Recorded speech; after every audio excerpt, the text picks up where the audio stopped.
আপনারা বলতে পারেন লম্বা একটা জুব্বা পরে মাথায় সুন্দর একটা টুপি দিয়া উপরে বড় একটা রুমাল দিলেই তো বড় শায়েখের মতো মনে হয়, ও বুধে বড় জান্নাতি।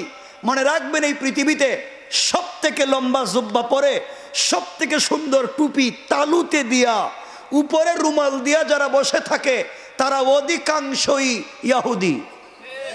কথা বলেন না কেন? কারণ ইহুদিদের জুব্বা আমাদের চাইতেও লম্বা। কি বুঝলেন? ভাব তো হেও ধরছে। তা আপনি কি নিয়ে জান্নাতে যাইতে চান? আপনারা বলতে পারেন আমাদের তো তাসবিহ আছে, ওদের তো তাসবিহ নাই। আপনাদেরকে এটাও পরিষ্কার করে দিতে চাই, আপনি তো তাসবিহ দেখাইয়া দেখাইয়া পড়েন, হাতে নিয়ে পাবলিকরে দেখাইয়া তাসবিহ পড়েন। আমাদের দেশে অনেক ব্রাহ্মণ ভাই বোন আছে, ব্রাহ্মণ, তারাও তাসবিহ পড়ে, তোমার আমার মতো দেখাইয়া পড়ে না। তারা হাতে আগে একটা কাপড়ের ব্যাগ নেয়, এরপরে ওখানে হাত ঢুকায়, দেখছেন নি? কথা বলেন, দেখছেন? এরপরে তাসবিহ পড়ে। আপনি পাবলিকরে দেখাইয়া পড়েন, সে গোপনে পড়ে, ভাব তো হে বেশি ধরছে। কথা বলেন না কেন? আমার কথা কি বুঝতে কষ্ট হচ্ছে বাবা? আমিও চাইলে আজগবি কেচ্ছা কাহিনী খুব ভালো জানি, এগুলো খুব মজার আমি জানি, কিন্তু আমি যেগুলো বলতেছি বাস্তবতা বুঝো। তাইলে এই দুনিয়ার সকল মানুষের দাড়িও আছে, টুপিও আছে, পাগড়িও আছে, পাঞ্জাবিও আছে, জুব্বাও আছে, তসবিও আছে, তোমারও আছে, আমারও আছে, সবারও আছে, সমান। সুতরাং এই ভাব ধরেই শুধু জান্নাতে যাওয়া যাবে না। যদি ভাবের ভিতরে না থাকে চরিত্রর আদর্শ, এই ভাবের ভিতরে যদি না থাকে আল্লাহর তাওহীদ এবং রাসূলের রিসালাত, আপনার ভাব থাকলেও জান্নাতি, না থাকলেও জান্নাতি। রাসূলের অনেক সাহাবী ছিলেন, কোনো পোশাক ছিল না, পাগড়ি নাই, জুব্বা নাই, তাসবিহ নাই, রুমাল নাই, একটা পোশাক স্ত্রীও পরতেন, একটা পোশাক স্বামীও পরতেন, থাকবার কোনো গড় নাই, গড়তে থাকতেন, এরপরেও আল্লাহ তাদেরকে জান্নাতি বলেছেন। সুতরাং ভাব ধরে জান্নাতি নয়, জান্নাতে যেতে হলে লাগবে আদর্শ আর চরিত্র। এতটুকুন বুঝছেন? আমার কথা কি বুঝতে পারতেছেন আপনি? আমার মনে হয় কষ্ট হচ্ছে কথা বুঝতে। একটু হাত তুলে দেখান, কার কার কষ্ট হচ্ছে? হচ্ছে বলছি, হচ্ছে, কষ্ট হচ্ছে মানে হাত দিয়ে এমনি উঠতে জায়গা। বুঝেন না সামনে কি বলতে চাই? বুঝেন? তাইলে বুঝা গেল ভাব ভঙ্গি ধরে লাভ নাই। কেন এই কথাগুলো বলছি এবার মনোযোগ দিয়ে শোনেন। এখানে অনেক মুরব্বী বসা, এই সমাজ আপনারা নষ্ট করেছেন বাবা। কিয়ামত অবধি আপনারা বাইচে থাকলে আমার আর আইনেন না, দাওয়াতও দিয়েন না, কিন্তু আমার এই কথাগুলো শুনেন। সমাজ আপনারা নষ্ট করেছেন।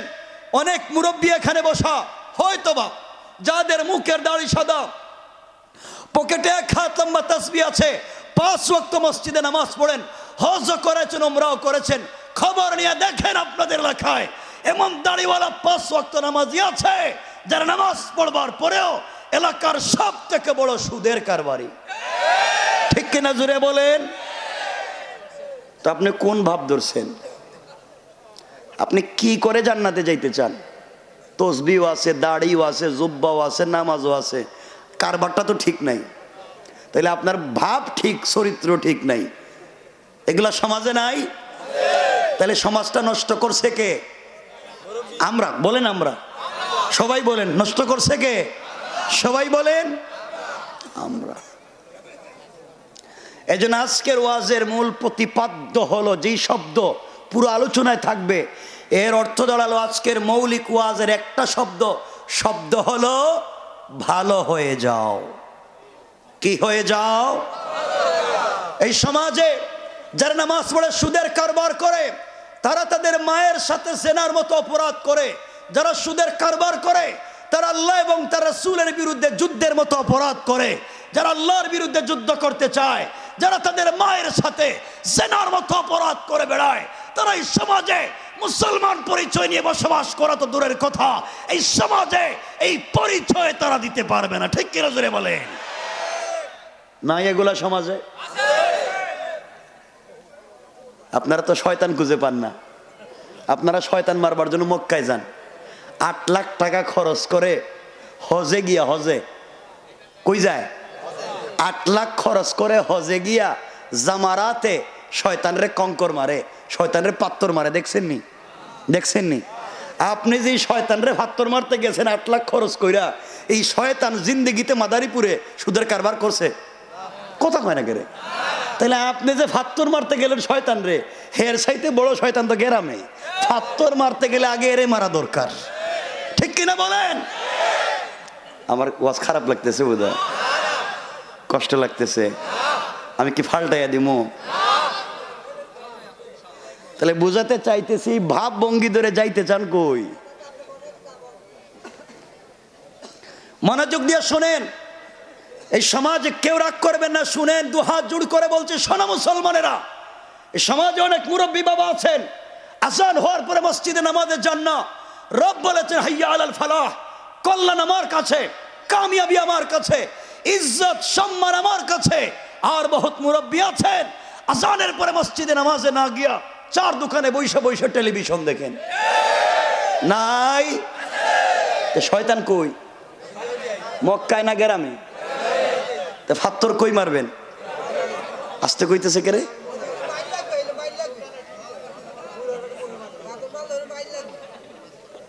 8 লাখ খরচ করে গেছে মক্কায়, শয়তান আল্লাহরে কইতেছে এই কামটা তো আমিও করি নাই, আমারে মারতে আইছে কে রে?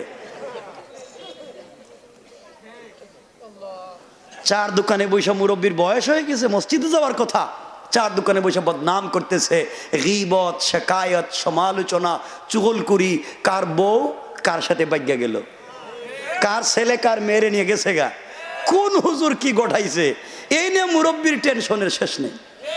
কথা বলেন না কেন? এগুলা সমাজে আছে না নাই?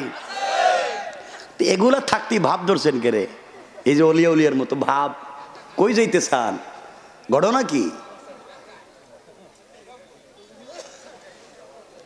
কেউ রাগ করবেন না বাবা, শোনেন, সমাজ এমন খারাপ করে দিয়েছেন আপনারা, এমন খারাপ করেছেন।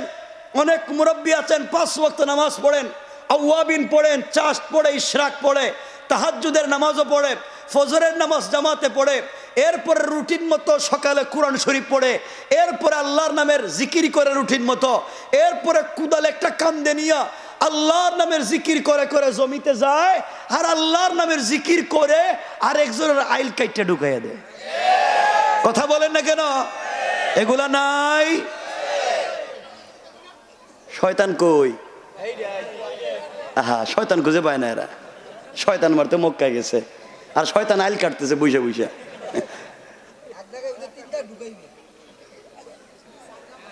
সমাজকে আপনি আর আমি নষ্ট করে দিয়েছি, কথাগুলো দিল দিয়ে শোনেন। সমাজ এইভাবে যদি নোংরা থাকে, এখানে দিন থাকবে না।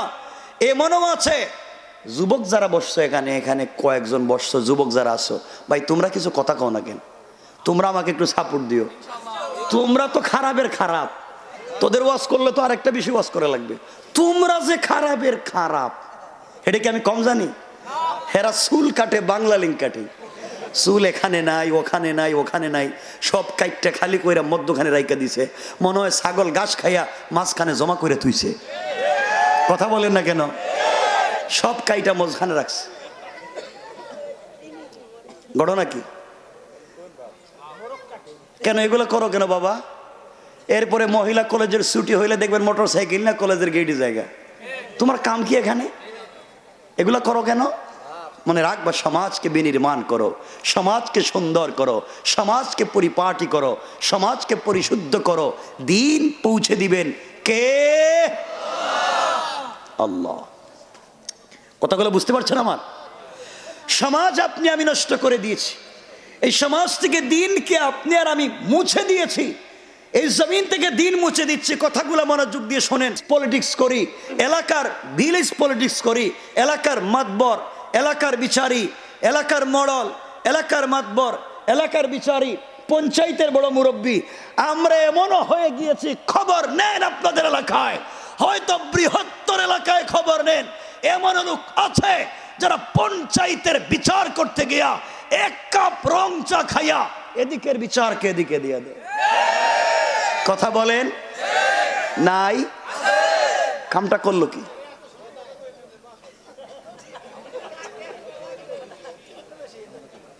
সমাজটাকে আর কি করতে চান আপনারা?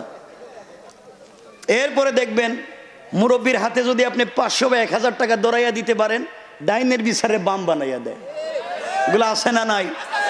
পঞ্চায়েতের একটা বিচার 1 তারিখে শেষ হয়ে যায়, ওটারে 5টা ডেট ফালায়, প্রত্যেক ডেটে ভাষ্য। ঘটনা কি? কি ভাব ধরছেন আপনারা? সমাজটারে কি করতে চান? নামাজও পড়ে, প্রথম কাতারে নামাজও পড়ে, সব ঠিক, আবার শয়তানি করে। সুতরাং মনে রাখবেন, 8 লক্ষ খরচ করে শুধু মক্কায় গিয়ে পাথর মাইরা শয়তান রে লাভ নাই।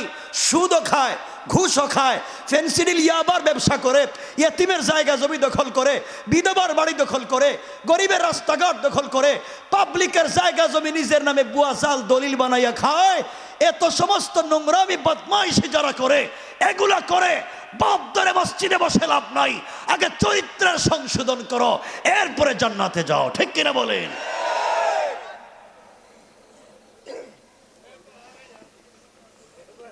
জান্নাত এত সহজ নয়, জান্নাত এত সহজ নয়। ভালো করে দিন বুঝেন, ভালো করে দিনের কথা বুঝেন। সমাজ নষ্ট, একেবারেই নষ্ট।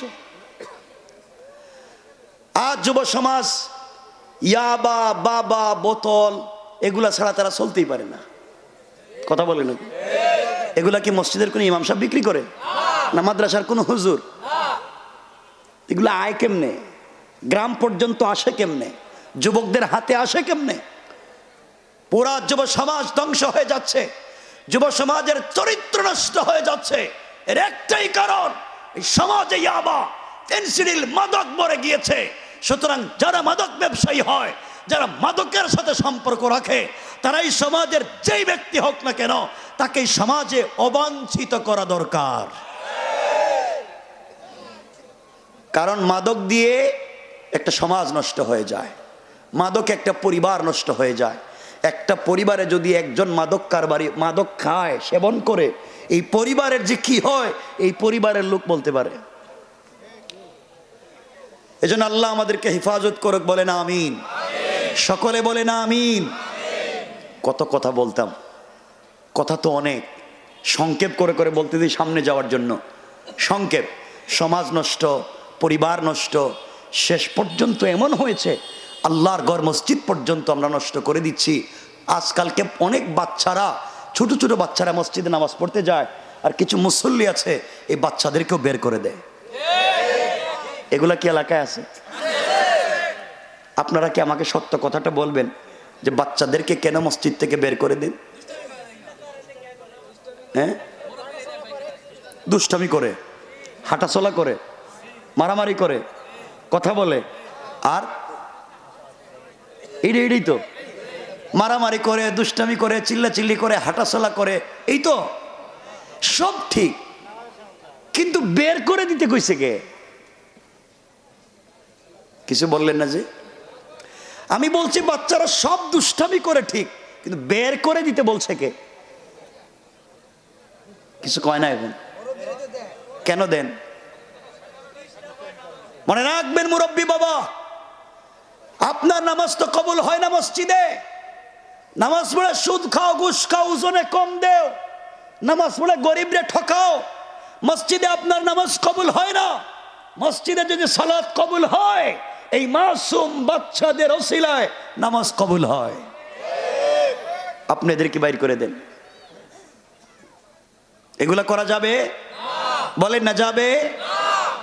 একটা বাচ্চা মসজিদে সকলের আগে নামাজে আসছিল, দেখবেন মুসল্লিরা এদেরকে বাইর করে দেয়, মুসল্লিরা এদেরকে বের করে দেয়।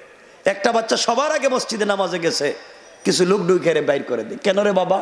বাচ্চাদেরকে মসজিদে নিয়ে যাও, ওরা গান বাজনায় যাচ্ছে না, ফেন্সিডিল ইয়াবায় যাচ্ছে না, হারাম কাজে যাচ্ছে না, মসজিদে যাচ্ছে, ওদেরকে বের করে দিও না। ইনশাআল্লাহ। অল্প কিছু কথা বললাম, এগুলা হচ্ছে সামাজিক অবক্ষয়, এগুলো হচ্ছে সামাজিক নোংরামি, এগুলো হচ্ছে সামাজিক অন্যায়, যে এগুলো সমাজে থাকলে এই সমাজে দিন থাকবে না। এখন আপনাদের মনে হয় কি এগুলা সমাজে থাকবে না দূর হবে? বলেন, দূর হওয়া দরকার আছে। রব কোরআনে বলেছেন এই অন্যায় থেকে বেঁচে থাকবার পথ এবং পদ্ধতি। আমার মুসলমান বন্ধুগণ, গভীর মনোযোগ। আল্লাহ রাব্বুল ইজ্জত ওয়াল জালাল আখিরি জামানার পয়গম্বর সরকারে কায়নাত দু জাহানের সরদার নবী রহমত জনাবে মুহাম্মদ রাসূলুল্লাহ সাল্লাল্লাহু আলাইহি ওয়াসাল্লামকে জানিয়ে দিয়েছেন, বন্ধু আমার, দুনিয়ার জমিনে যারা আমি আল্লাহর গোলাম দাবি করবে, আশিক রাসূল দাবি করবে, তাদের কোয়ালিটি কি, তাদের গুণ কি, তাদের চরিত্র কি, তাদের কন্ডিশন কি।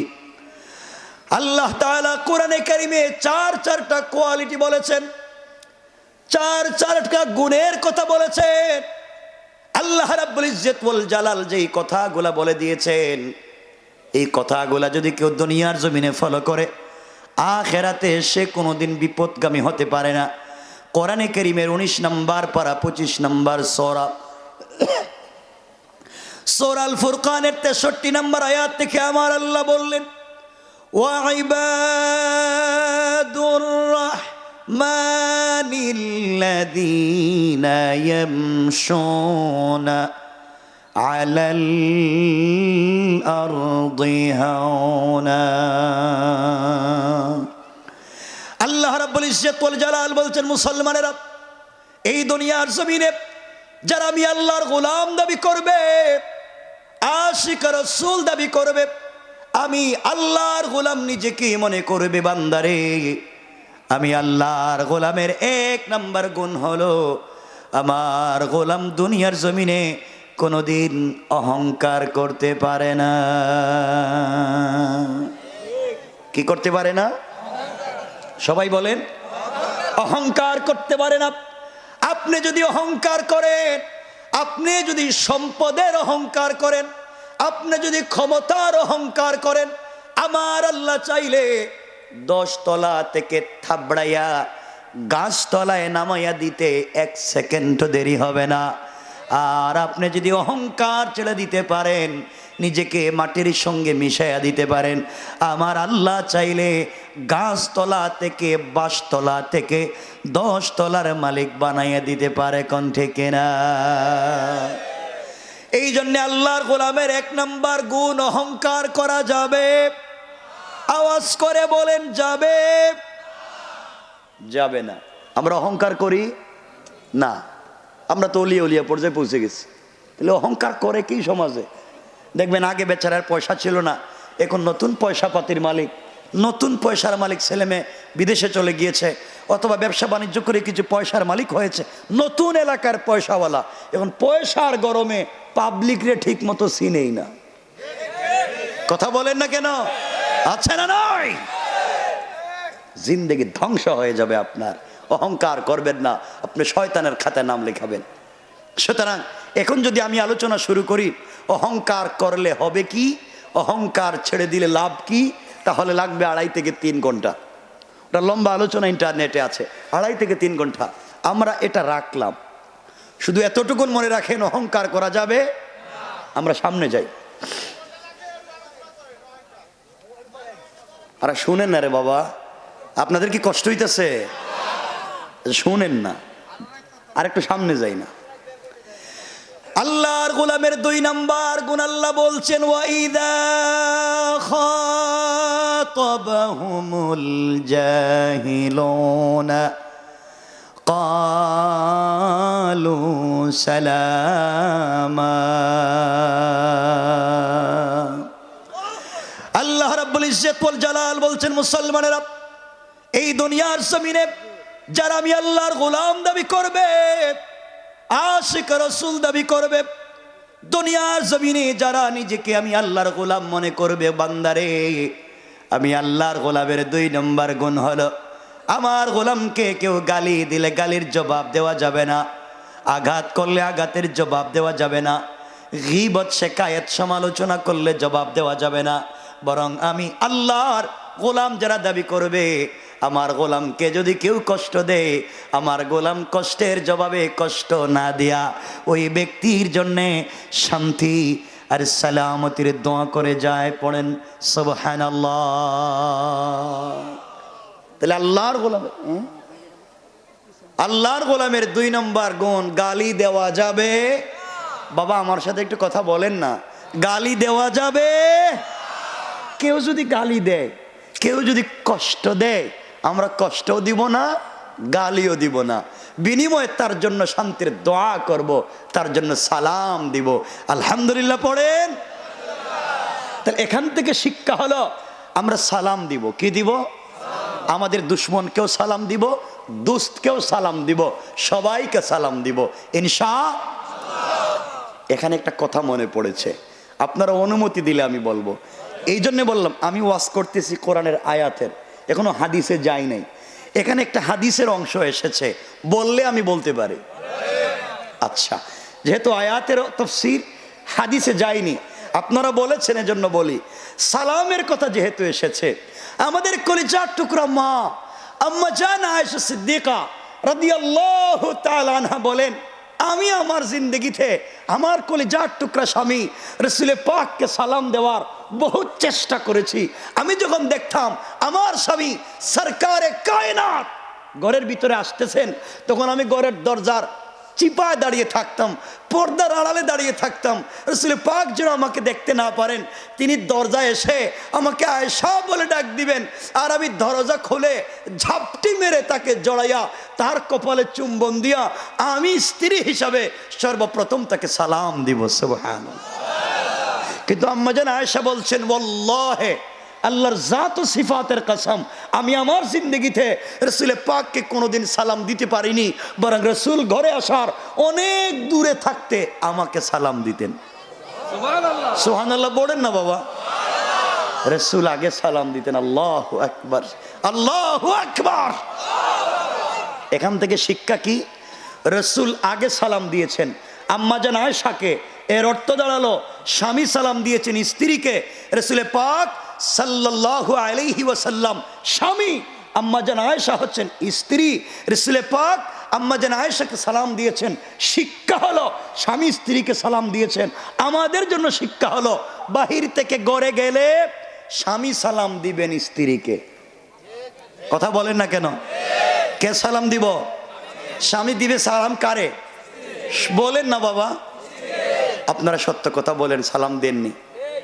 মিথ্যা কথা বলা মহাপাপ। যে বুজুর্গ ওলামায়ে কেরাম সবাই বসা, মিথ্যা কথা বলবেন না, সত্য কথা বলেন। আপনার স্ত্রীকে সালাম দেন? দেন না কেন? লজ্জা। ওরে আল্লাহ, লজ্জা। বউরে সালাম দিতে নাকি লজ্জা হয়? আর বউরে পিড়াইবার সময় লজ্জা কই যায়? ওই দিন একজন বলতেছে, বউরে পিড়াইতে পিড়াইতে বলতেছে, তুই আমারে আব্বা কো। চিন্তা করছেন? বউ মায়ের খাইতে খাইতে বলতেছে, তুমি আমার বাপ, আমারে তুমি ছেড়া দাও। শোনেন, আল্লাহর গোলামের 2 নাম্বার গুণ, গালি দেওয়া যাবে। সবাই বলেন যাবে।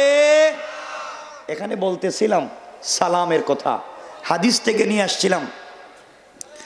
শামাইলে তিরমিজি আম্মা জান আয়েশা সিদ্দিকা রাদিয়াল্লাহু তাআলা আনহা বলেন, ওয়াল্লাহি আল্লাহর জাত ও সিফাতের কসম, আমি আমার জিন্দগিতে রাসূল পাককে আগে সালাম দিতে পারি নাই, নবীজি আমাকে আগে সালাম দিতেন।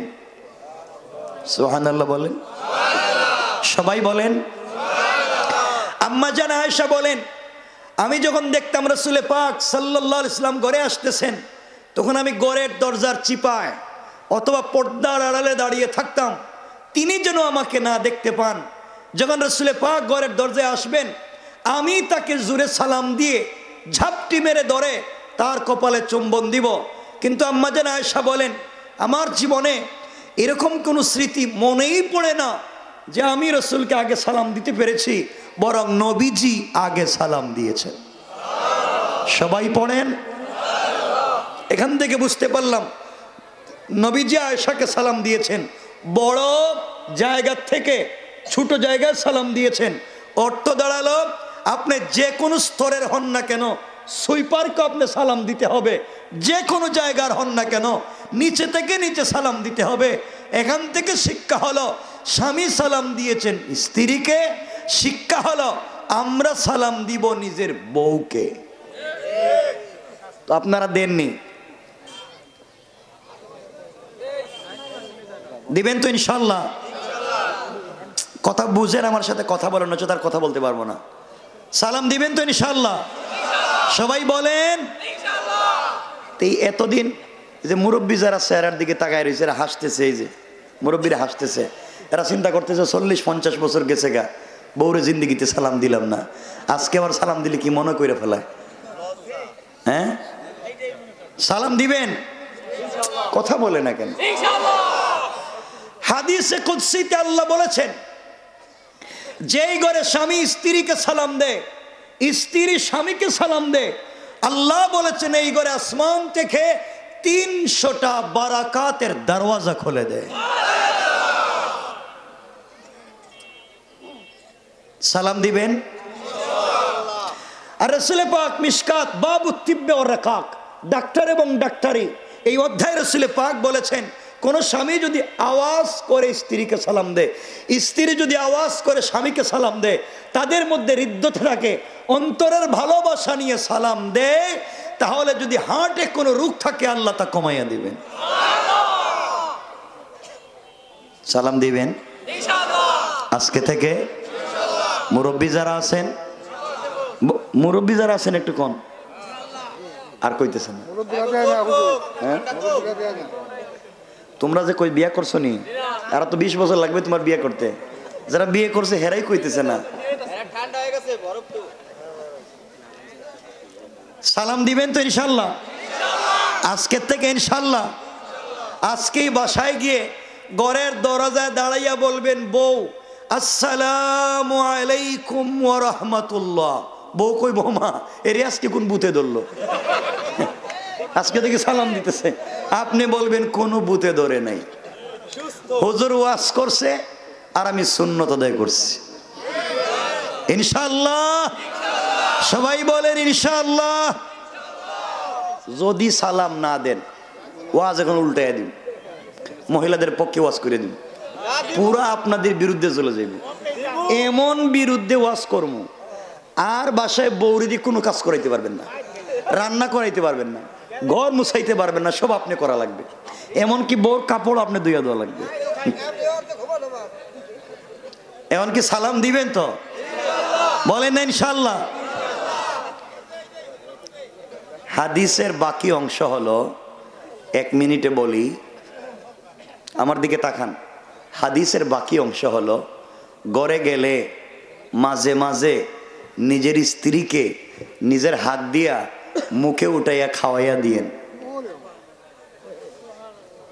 আঙ্কেল ঘটনা কি? খাওয়াইবেন তো? এরা হাসতেছে কেরে? আর আমি হাদিস বলতেছি, রাসূলের পরিবারের কথা বলতেছি। নবীজি তার জিন্দগিতে পুরা জিন্দগি তো আয়েশারে মুখে উঠাইয়া খাওয়াইয়া দিছে, এমনকি ঘুম পাড়াইয়া দিছে। সুবহানাল্লাহ বলেন। আপনারা স্ত্রীরা খাওয়াবেন তো? মুরব্বীরা তো চিন্তা করতেছে, বউরে যদি মুখে উঠে খাওয়াই তাহলে বউ মনে করবো বিষ খাওয়াই মাইরে ফেলাইতেছি। যে কাম বাড়ায় রাখছেন আপনারা, খাওয়াবেন তো মাঝে মাঝে ইনশাল্লাহ? আমার সন্দেহ হইতেছে আপনারা পারবেন। আমার মনে হচ্ছে, আমার সন্দেহ হচ্ছে যে এলাকার মানুষে তারা তাদের নিজের স্ত্রীকে মুখে উঠাইয়া খাওয়াইতে পারবে না, তারা মুখে উঠাইয়া খাওয়াইতে পারবে পাশের বাড়ির ভাবিরে। এটা ঠিক কইছে কে রে? এটা তো খারাপের খারাপ দেখতেছি, ভালো জায়গা ঠিক কয় না। বিয়ে করছে একটা রে, খাওয়াইবো কয় আরেকটা। এই চলতেছে, কত খারাপ চিন্তা করে।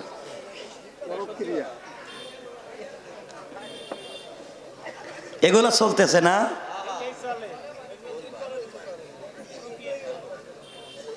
আল্লাহর ওয়াস্তে এগুলা বাদ দেওয়া লাগবে ইনশাআল্লাহ। জোরে বলেন ইনশাআল্লাহ। বাদ দেওয়া লাগবে তো ইনশাআল্লাহ। আর মাঝে মাঝে তো লম্বা করতেছি না, কথাগুলো লম্বা হয়ে যাবে। মাঝে মাঝে স্ত্রীর বাসায় গেলে শোনেন না মুসলমানেরা, আরে আমার রাসূলের ঘরে হোয়াইট ডো আলমারি ছিল না, এয়ার কুলারের কন্ডিশন ছিল না, টাইস আর সিরামিক ছিল না, ঘরে কিচ্ছু নাই, কিন্তু তার পুরোটা ঘর ছিল প্রেম মোহাব্বত আর ভালোবাসায় ভরা।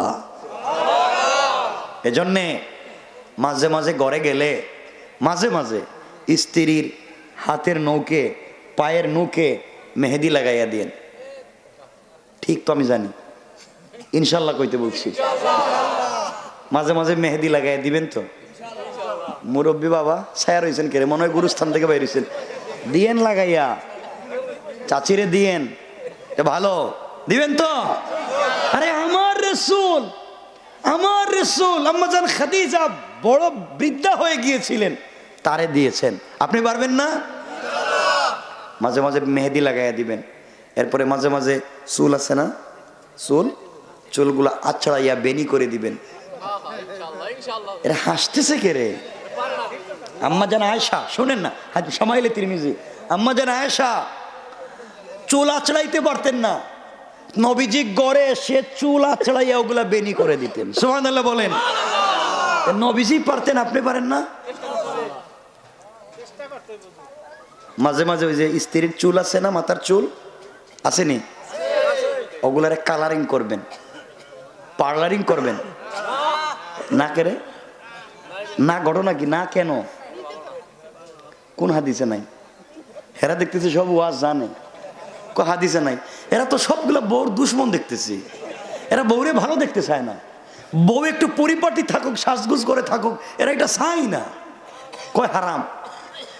বউ তার চুলে কালারিং করবে, এটা হারাম হবে কেন? হাদিসে শুধু কালো কালার ছাড়া, আবারও বলছি কালো কালার ছাড়া সব কালার জায়েজ। আমি বলছি না আপনি আপনার স্ত্রীকে হাতি পায়ে মেহেদি দিয়া, চুলে কালারিং করে, পার্লারিং করে, মেকআপ করে, বিউটিফাই করে, এক্সট্রা অর্ডিনারি করে, স্মার্ট করে, আকর্ষণীয় করে, 3/4 প্যান্ট আর সেন্ডু গেঞ্জি পরাইয়া এই রাস্তায় নিয়ে বের হতে আমি বলছি না। আমি বলছি আপনি আপনার স্ত্রীকে বিশ্ব সুন্দরী মেয়ের মতো সাজাইয়া, চমৎকার পার্লারিং করে আপনার বেডরুমে, আপনার চোখের সামনে আপনার স্ত্রীকে আকর্ষণীয়, আবেদনময়ী করে যদি উপস্থাপন করেন, তাহলে রাস্তায় গিয়া অন্যের মেয়ের দিকে আর অন্যের স্ত্রীর দিকে আপনার চোখ যাবে না, ঠিক না বলে? রাস্তায় গিয়ে অন্যের মেয়ের দিকে আপনার চোখ যায়, রাস্তায় গিয়ে অন্যের স্ত্রীর দিকে আপনার চোখ যায়, এর অর্থ দাঁড়ালো ঘরের নিজের বউরে ভাল লাগে না। আমি চাই আপনি আপনার স্ত্রীকে ভালোবাসেন, তাইলে পরকীয়া বন্ধ হবে।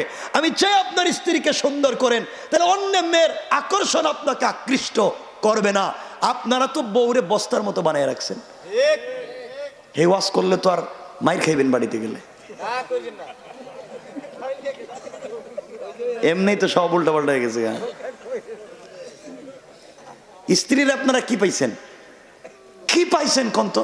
বেচারে সকালে ঘুম থেকে উঠে, শোনেন, ঘুম থেকে উঠেই ছোট ছোট বাচ্চা থাকলে বাচ্চাদেরকে পরিষ্কার করো, বাচ্চাদের ডাইপার চেঞ্জ করে দাও, ওয়াশরুম সবগুলো পরিষ্কার করো, ঘরের সবার কাপড় চুপড় ধৌত করে দাও, সবার বেডরুম গুছাইয়া দাও, সবার নাস্তা রেডি করে দাও। বাচ্চা থাকলে বাচ্চাকে স্কুলে নিয়ে যাও, স্কুলের টিফিন তৈরি করে দাও, ওদেরকে স্কুল থেকে নিয়ে আসো। হাঁস মুরগ থাকলে তাও দেখো, গরু ছাগল থাকলে তাও দেখো, রুগী কেউ থাকলে তারেও দেখো। এই কাম করতে করতে আত্মীয় স্বজন আইলে হেরেও দেখো। সব কাজ করতে করতে, মহিলা সারাদিন কাজ করতে করতে রাত্রে যে কোন সময় না খাইয়া ঘুমাইয়া গেছে, একটা স্বামী নাই গিয়া জিজ্ঞাসা করে না বউ তুমি খাইছো নি? কথা বলেন না কেন? এগুলা কেন করেন? হেরে কি কাজের বুয়া পাইছেন? এগুলা কেন করেন আপনারা? স্ত্রীর সাথে আল্লাহর ওয়াস্তে স্ত্রীর সাথে এগুলা করবেন না। আর স্ত্রীরা তো খারাপ হয়ে যাইতেছে।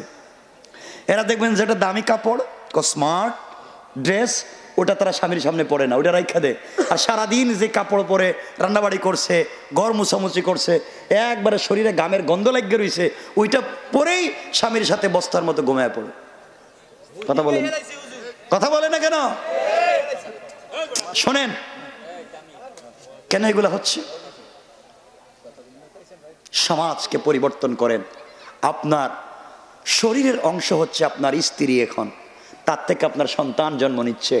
আপনি তার সাথে সময় দেন, ভালো কথা বলেন, চমৎকার সময় কাটান, এতে আপনার সন্তান ভালো হবে, আপনার সন্তান সচ্চরিত্রবান হবে। আর আজকালকে একই রুমে দুই স্বামী স্ত্রী ঘুমায়, একজন পূর্ব দিকে একজন পশ্চিম দিকে মুখ দিয়া, আর মধ্যখানে এরা ব্যারিকেড দিছে, ওয়াল করছে কুলবালিশ দিয়া। কথা বলেন না কেন? কেন এগুলা কি? পরিবারকে সুন্দর করো, সবে মিলেমিশে একটা পরিবারকে চালাও। আল্লাহ কবুল করুক, পড়েন আমিন, বলেন আমিন। লম্বা করতেছি না। আল্লাহর গোলামের 2 নম্বর গুণ, গালি দেওয়া যাবে না, সংক্ষেপ করে দিলাম, সামনের দিকে চলে যাই। আল্লাহর গোলামের 3 নম্বর গুণ, আল্লাহ বলছেন ওয়াল্লাযীনা ইয়াবিতুনা লিরাব্বিহিম সাজ্জাদাও ওয়া কিয়ামা। আল্লাহ রাব্বুল ইজ্জত ওয়াল জালাল বলছেন, মুসলমানেরা, এই দুনিয়ার জমিনে যারা আমি আল্লাহর গোলাম দাবি করবে, আশিক রাসূল দাবি করবে, আমি আল্লাহর গোলাম নিজেকে মনে করবে, বান্দারে আমি আল্লাহর গোলামের 3 নম্বর গুণ হলো, আমার গোলাম বিপদে পড়ে গেলে সুজদা ওয়া কিয়ামা, সেজদা আমার জন্য, রুকু আমার জন্যে। সুতরাং আজকালকে যারা আল্লাহর পা ছাড়া পীরের পায়ে সেজদা করে, মাজারে মাজারে গিয়ে সেজদা করে, আল্লাহর কসম, আল্লাহর কসম, তারা আল্লাহর গোলাম হতে পারে না। ঠিক কিনা বলেন? সুজদা ওয়া কিয়ামা, সেজদা হবে রবের কদমে। আল্লাহর গোলামের 4 নম্বর গুণ সংক্ষেপ করে বলে যাই।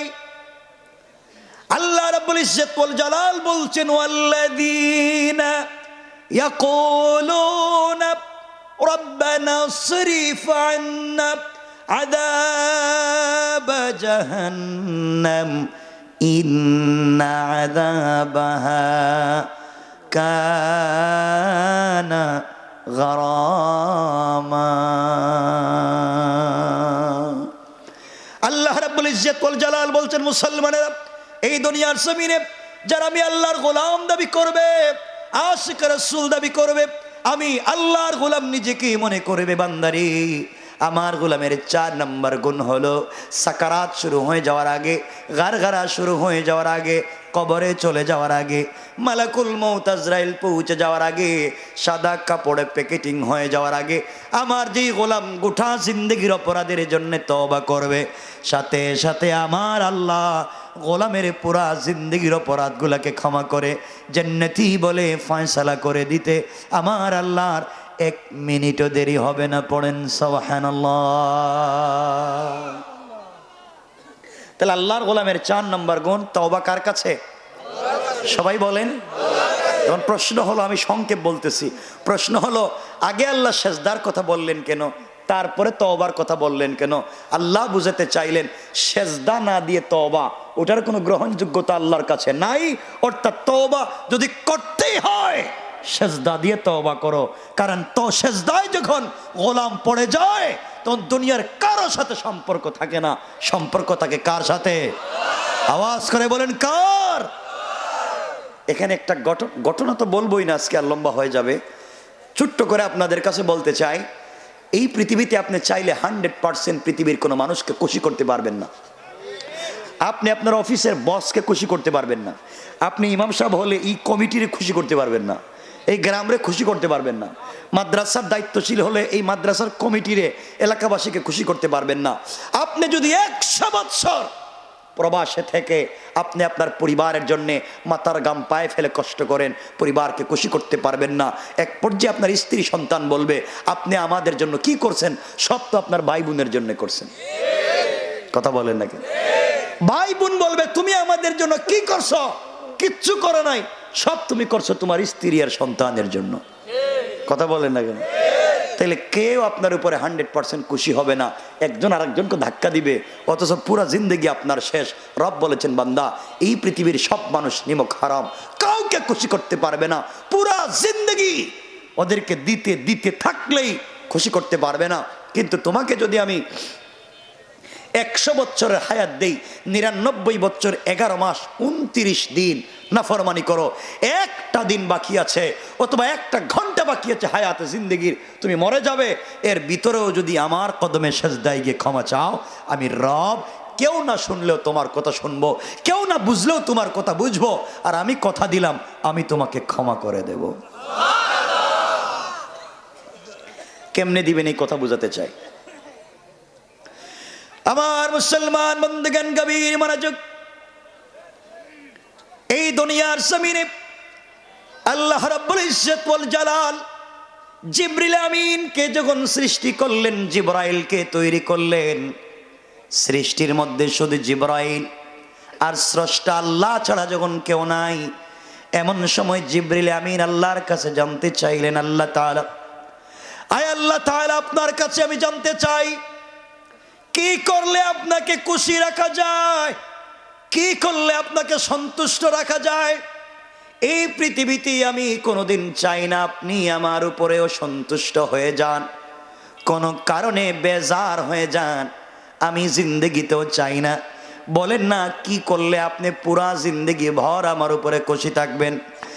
আল্লাহ রাব্বুল ইজ্জত ওয়াল জালাল ডাক দিয়ে বলছেন, জিবরাইল রে, আমি যা সৃষ্টি করেছি আর যা সৃষ্টি করি নাই, আরশ, কুরসি, লৌহ কলম, জান্নাত, জাহান্নাম, জিন্নাত, ইনসান, ফেরেশতা, আমি যা সৃষ্টি করেছি আর যা সৃষ্টি করলাম না, সব যদি তুমি আমার কদমে দিয়ে দাও, আমি আল্লাহকে সন্তুষ্ট করা যাবে না বান্দা। কিন্তু কেউ যদি আমার কদমে সাজদায় গিয়ে একটা বার পড়ে সুবহানা রাব্বিয়াল আলা, তার ওই একবারের সুবহানা রাব্বিয়াল আলায় আমি আল্লাহ বান্দার উপরে খুশি হয়ে যায়। জিবরিল আমিন ডাক দিয়ে বলছেন, আল্লাহ তাআলা, তা যদি সত্য হয়, কথা যদি সত্য হয়, এই পৃথিবীতে আর কোনোদিন আপনি আমার উপরে সন্তুষ্ট হতে পারবেন না। এই মুহূর্তে আমি আপনার কদমে সাজদায় পড়ে গেলাম। আল্লামা জুলফিকার নকশবন্দি খুতুবাতে জুলফিকারে দুইটা বর্ণনা দিয়েছেন। কেউ বলেছেন জিবরিল আমিন একাধারে আল্লাহর কদমে সাজদা করলেন 30,000 বৎসর। কেউ বলেছেন জিবরিল আমিন আল্লাহর কদমে সাজদা করলেন 30 লক্ষ বৎসর। দীর্ঘ সময় আল্লাহর কদমে সাজদা করবার পরে আল্লাহ তাআলা ডাক দিয়ে বলছেন, জিবরাইল এবার মাথা উঠাও, 30 লক্ষ বৎসরের সাজদায় পড়ে আছো, কি চাও, কি বলতে চাও বলো। জিবরিল আমিন মাথা উঠালেন, আল্লাহ তাআলার কাছে জানতে চাইলেন, আল্লাহ তাআলা, এত লম্বা সাজদা আপনাকে করেছি, জানতে চাই আপনি আমার উপরে সন্তুষ্ট হলেন কিনা। আমার মন বলছে আমার আগে এত লম্বা সাজদা কেউ আপনাকে দেয়নি, ভবিষ্যতেও হয়তো দিতে পারবে না, এত লম্বা হায়াত কেউ পাবে না। জানতে চাই আপনি আমার উপরে সন্তুষ্ট হলেন কিনা। আল্লাহ রাব্বুল ইজ্জত ওয়াল জালাল জবাব দিলেন, জিবরাইল রে, আমি তোমার উপরে সন্তুষ্ট কিনা তুমি জানতে চাও জিবরাইল?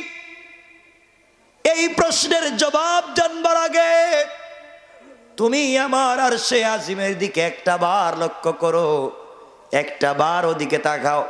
জিবরিল আমিন যখন আরশে আজিমের স্ট্রাকচার, আরশে আজিমের ডিজাইনের দিকে লক্ষ্য করলেন, ওখানে তাকাইয়া দেখেন লেখা আছে লা ইলাহা ইল্লাল্লাহু মুহাম্মাদুর রাসূলুল্লাহ।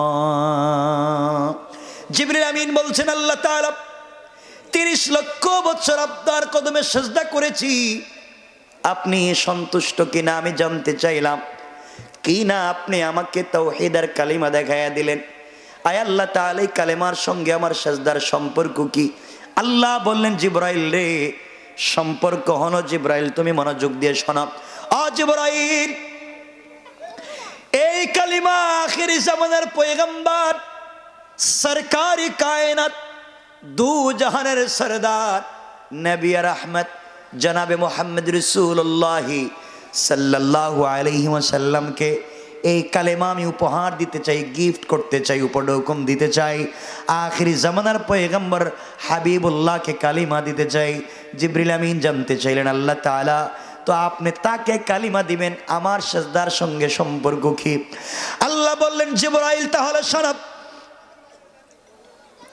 আখিরি জামানার পয়গম্বর, আখিরি জামানার পয়গম্বরের উম্মতেরা আর আখিরি জামানার আমার গোলামেরা প্রতিদিন কমপক্ষে 5 ওয়াক্ত সালাত প্রতিদিন ফরজ পড়বে। কত ওয়াক্ত? সবাই বলেন। 5 ওয়াক্ত সালাত প্রতিদিন ফরজ পড়বে। 5 ওয়াক্ত সালাতে প্রতিদিন কমপক্ষে 17 রাকাত সালাত ফরজ পড়বে। কত রাকাত? সবাই বলেন। ফজরের নামাজ 2 রাকাত, জোহরের নামাজ 4 রাকাত, কত হলো? আসরের নামাজ 4 রাকাত, কত হলো? মাগরিবের নামাজ 3 রাকাত, কত হলো? ইশার নামাজ 4 রাকাত, কত হলো? আল্লাহ বলতে চাইলেন, জিবরাইল, আখিরি জামানার গুনাহগার গোলামেরা কমপক্ষে 17 রাকাত সালাত প্রতিদিন ফরজ পড়বে। প্রত্যেকটা রাকাতই কমপক্ষে 2টা করে সেজদা দিবে। প্রত্যেকটা সেজদায় কমপক্ষে 3 বার করে পড়বে সুবহানা রাব্বিয়াল আলা। জিবরাইল রে, আখিরি জামানার গোলামেরা সেজদায় গিয়ে যখন একবার পড়বে সুবহানা রাব্বিয়াল আলা, তার ওই একবারের সুবহানা রাব্বিয়াল আলায় যেই মর্যাদা তৈরি হবে, তুমি 30 লক্ষ বছর সেজদায় পড়ে যেই সম্মান আর মর্যাদার মালিক হতে পারলা না, আখিরি জামানার গোলামেরা একবার যখন সেজদায় গিয়া পড়বে সুবহানা রাব্বিয়াল আলা, তার ওই একবারের সুবহানা রাব্বিয়াল আলার মর্যাদা তোমার 30 লক্ষ বছরের সেজদার চাইতে আমি আল্লাহর কাছে বেশি মকবুল হয়ে যায়। আল্লাহু আকবার। এই জন্য সেজদার এত দাম। কথাগুলা মনোযোগ দিয়ে শোনেন। এই জন্য আল্লাহর কদমে যদি কেউ সেজদা দিয়ে 4টা গুণ অর্জন করতে পারে, 1 নাম্বার অহংকার করা যাবে না, 2 নাম্বার গালি দেওয়া যাবে না, 3 নাম্বার রুকু সেজদা আল্লাহর পায়ে, 4 নাম্বার তওবা করব কার কাছে? এই 4 গুণ যারা অর্জন করতে পারবে, আল্লাহ রাব্বুল ইজ্জতুল জালাল বুঝাতে চাইলেন এই 4 গুণ যাদের ভিতরে অর্জিত হয়ে যায়, তারাই চাইলে আমার তেলাওয়াতকৃত আলোচনাতে আল্লাহ বলছেন, লিতুখরিজান নাসা মিনাজ যুলুমাতি ইলান নূর। 4 গুণ যারা অর্জন করতে পারবে, এই গুণ অর্জন করে তারা যখন কোরআন সম্পর্কে ধারণা হয়ে যাবে, এই কোরআন নিয়ে যখন সমাজে চলবে, এই কোরআন দিয়ে যখন সমাজে কাজকর্ম পরিচালিত করবে, তখন সমাজে কোনো অন্ধকার থাকবে না, আলোকিত করে দিবেন কে? আওয়াজ করে বলেন কে? সমাজের সকল অন্ধকার দূর হয়ে যাবে, কোরআন সমাজটাকে আলোকিত করে দিবে। আল্লাহ বলছেন, লিতুখরিজান নাসা মিনাজ যুলুমাতি ইলান নূর। একবারে সুইপারের টেবিল থেকে নিয়ে উচ্চ টেবিল পর্যন্ত সকল জায়গায় যেদিন কোরআনের শিক্ষা পৌঁছে যাবে, দ্বীনের শিক্ষা পৌঁছে যাবে, মানুষের জিন্দেগির পরিবর্তন হয়ে যাবে, মানুষের চরিত্রের পরিবর্তন হয়ে যাবে। আর মানুষের চরিত্রের পরিবর্তন যখন হয়ে যাবে, এই মানুষগুলা জান্নাতি হয়ে যাবে। সুতরাং কোরআনের কাজ হলো এই সমাজের মানুষের অন্ধকার দূর করে আলোর পথ দেখানো, চরিত্রহীন মানুষকে চরিত্রবান বানিয়ে আল্লাহর জান্নাত পর্যন্ত পৌঁছে দেওয়া। কোন ঠিক কিনা? ঠিক কিনা জোরে বলেন। আপনাদের অসুবিধা হচ্ছে? আপনাদের না হইলে আমার হয়, এই জন্য। ঠিক আছে ভাই, আপনাদের কষ্ট হচ্ছে না? আমি কষ্ট দিতে চাই না, আমি কথা লম্বা করতে কোনো চাচ্ছি না। আপনারা বললে কি হয়, এটাকে প্লাস্টিক বললেই চলবে। আমার মন চায় কথা বলতে, কিন্তু এই মন আমাকে এদিকে দাবিত করতেছে না। জোর করে তার কথা বলাচ্ছি, জোর করে কোনো কাজ করানো হারাম। কথা বুঝতে পেরেছেন? সব কাজ হারাম, এজন্য জোর করা নিষেধ। কথা বুঝতে পেরেছেন? আমার মনে বুঝতে পারেন নাই? বুঝতে পেরেছেন? জওয়ান, আমার কথাগুলো মনোযোগ দিয়ে শোনো। যুবকেরা শোনো, তোমরাও যুবক, আমিও জওয়ান। আমি তোমাদের ভাষায় কথা বলতেছি, আমি তোমাদের মতো কথা বলতেছি, আমি তোমাদের ভাষায় কথা বলতেছি, আমি তোদের ভাই হিসাবে বলতেছি। আল্লাহর ওয়াস্তে দুনিয়ার অন্যায় অনাচার বাদ দিয়া দাও, দুনিয়ার প্রেম ভালোবাসা এগুলো বাদ দিয়া দাও, দুনিয়ার নোংরামি, দুনিয়ার ধান্দামি, দুনিয়ার মেয়েদের পিছনে দৌড়া এগুলো বাদ দাও। কিছু বললা না যে? ইনশাল্লাহ কইতে পারবে না? আর যারা বলতে পারতেছে না, তোমার কোনো অসুবিধা আছে? ইনশাল্লাহ বলেন। যুবক, তুমি দুনিয়ার মেয়ের, তুমি কি প্রেম করো না? তোমার প্রেমিকা আছে নাকি? নাই? কি অলিয়া উলিয়ারা, তোমরা কত বড় পীর মোবাইল চেক করলেই বুঝে যাবে, সব পীরা কি বাইরে যাবে। হ্যাঁ, সোনা মুসলমানেরা, জোয়ান তোদেরকে বলছি, তোমাদের প্রেমিকা আছে, তোমাদের গার্লফ্রেন্ড আছে, ঠিক না? তোমরা প্রেম করো, সারা রাত যুগে টেলিফোনে কথা বলো। আমিও তো প্রেম করি, তোমরা আমি মনে করো আমি কি প্রেম করি না? আমিও প্রেম করি, তবে তোমাদের মতো ভুয়া জায়গায় প্রেম করি না, ভুয়া জায়গায় নয়। যুবক, তুই দুনিয়ার একটা মেয়ের সাথে প্রেম করছো 20 বছর থেকে, পুরো জিন্দেগি প্রেম করে তার সঙ্গে জীবন যৌবন ধ্বংস করে দিচ্ছ। প্রেম করো যেই মেয়ে ছাড়া তোমার ঘুম আসে না, রাত দিন টেলিফোনে কথা বলো, যেই মেয়ে টেলিফোন দিলে বাতের প্লেট ফেলাইয়া কুত্তার মতো দৌড় দো। কথা বলেন না কেন? যুবক, যার জন্য পড়ালেখা বাদ দিয়েছ, যার জন্য ফ্যান্সিডিল ইয়াবা ধরেছ, যার জন্য জীবনের সব সোনালী জীবনকে ধ্বংস করে দিয়েছ, মনে রাখবা কসম রব্বে পাকের জাতের, ওই মেয়েটা যদি আগামীকালকে ঘুম থেকে উঠে তোমার যদি স্মার্ট, তোমার যদি টাকাওয়ালা, তোমার যদি সুন্দর আর একটা যুবককে পেয়ে যায়, হয়তো তোমাকে ভুলে যেতে 1 মিনিটও লাগবে না, 1 মিনিটও না। জওয়ান, যার সাথে সম্পর্ক করে 20 বছরের পুরা জিন্দগির সব ইনকাম ওই মেয়ের পিছনে দিয়েছ, যখন যা চাইছে তখন তা দিয়েছ, মেয়ের সাথে সম্পর্ক রাখতে গিয়া মা বাপের মুখে চুনকালি দিয়েছ, মেয়েকে কাছে রাখতে গিয়া মায়ের সাথে বাবার সাথে সম্পর্ক নষ্ট করেছ। যুবক, তুই জানিস না ওই মেয়ে যদি আগামীকালকে ঘুম থেকে উঠে আমেরিকার পাসপোর্টধারী, আমেরিকার সিটিজেন, ইংল্যান্ডের সিটিজেন, ইউরোপ আমেরিকার সিটিজেন কোনো যুবককে পেয়ে যায়, হয়তো তোমাকে না জানিয়ে তোমার মোবাইলকে ব্লক করে তার সাথে চলে যেতে পারে, ঠিক কিনা বলেন? রব আফসোস করে বলেছেন, ইয়া আইয়ুহাল ইনসান মা গাররাকা বিরাব্বিকাল কারীম, এই মানুষ কে তোদেরকে ধোঁকা দিয়েছে আমার মতো মহান রব থেকে, অথচ আল্লাযী খালাকাকা, আমি তোদেরকে বানাইছি, গোলাম তুই কেমনে আমাকে ভুলে যাস? এই জন্য সব বাদ দেও, এই দুনিয়ার পচা নোংরা ধান্দা বাদ দেও, আল্লাহর সাথে সম্পর্ক করো। প্রেম তো স্বয়ং আল্লাহ করেছেন আমার রাসূলের সাথে। আল্লাহু আকবার। আমার রাসূলকে আমার আল্লাহ মাঝে মাঝে ডাক দিয়ে বলতেন, ইয়া আইয়ুহাল মুদাসসির, ইয়া আইয়ুহাল মুজাম্মিল, মাঝে মাঝে ডাক দিয়ে বলতেন, কুম ফানসির ওয়া রাব্বাকা ফাকাব্বির ওয়া সিয়াবাকা ফাতাহির, ও চাদরওয়ালা চাদর খোলো, ও হাবিবুল্লাহ প্রেমিক, তুমি কম্বলের নিচে আয়েশাকে নিয়ে ঘুমিয়েছ, আল্লাহু আরশে ইস্তাওয়া, আরশে আজিমে একা একা ভাল লাগে না বন্ধু, তুমি কম্বলের নিচে আর আমি একা একা ভাল লাগে না, আমি না তোমার সাথে প্রেম করে ফেলেছি, একা থাকতে ভাল লাগে না, তোমাকে কাছে রাখতে চাই, তোমার সাথে কথা বলতে চাই। বন্ধু, তুমি আয়েশার সঙ্গে ঘুমিয়েছ, লা তাখুযুহু সিনাতুম ওয়ালা নাওম, আমি তো 1 মিনিট ঘুমাই না, সারা রাত জেগে থাকি, একটা বার কথা বলতে চাই, আমার না ভাল লাগে না, তোমারে আমার হাত দিয়ে বানাইছি, কই যাচ্ছ? সারা রাত জেগে আছি, কথা বলতে চাই, তুমি কেমনে ঘুমাইয়া গেলা?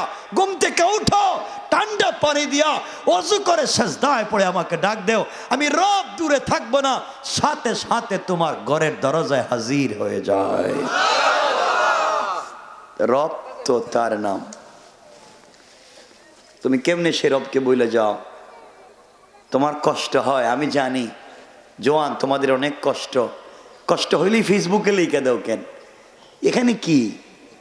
এখানে তো কিছু নাই, কষ্ট দিলে জমা হয়েছে, একা একা আল্লাহকে বলো, একা একা আল্লাহকে বলো, কেউ পাশে না থাকলেও থাকবেন কে? সবাই স্বার্থে তোমাকে ছেড়ে দিতে পারে, একজন তোমাকে ছেড়ে দিবে না, আজও না, কবরেও না, কিয়ামতেও না, জান্নাতেও না। তিনি কে? আওয়াজ করে একটা বার বলেন কে? আরো জোরে বলেন কে? আল্লাহ। এই জন্য জওয়ানেরা, আল্লাহর ওয়াস্তে দুনিয়ার খারাপ কাজে যাইও না, রবকে চিনো, রবের পথে চলো। কোরআন মানুষের জিন্দগিকে কেমন পরিবর্তন করতে পারে, আমি যা আয়াত পড়লাম এদিকে যদি যাই অনেক লম্বা হয়ে যাবে, যেতে চাচ্ছি না, এরপরও সংক্ষেপ করে 1-2 মিনিটে একটা কথা বলে আমরা আলোচনাকে শেষ করব। আর লম্বা করতামই না। চমৎকার একটা আলোচনা শুরু করেছিলাম সাজিয়ে, কিন্তু দুর্ভাগ্য আমার যে আমি বলতে পারতেছি না, এখন কষ্ট হচ্ছে আপনাদের। আচ্ছা, সংক্ষেপ, কোরআন মানুষকে কেমনে পরিবর্তন করে মনোযোগ দিয়ে শোনেন।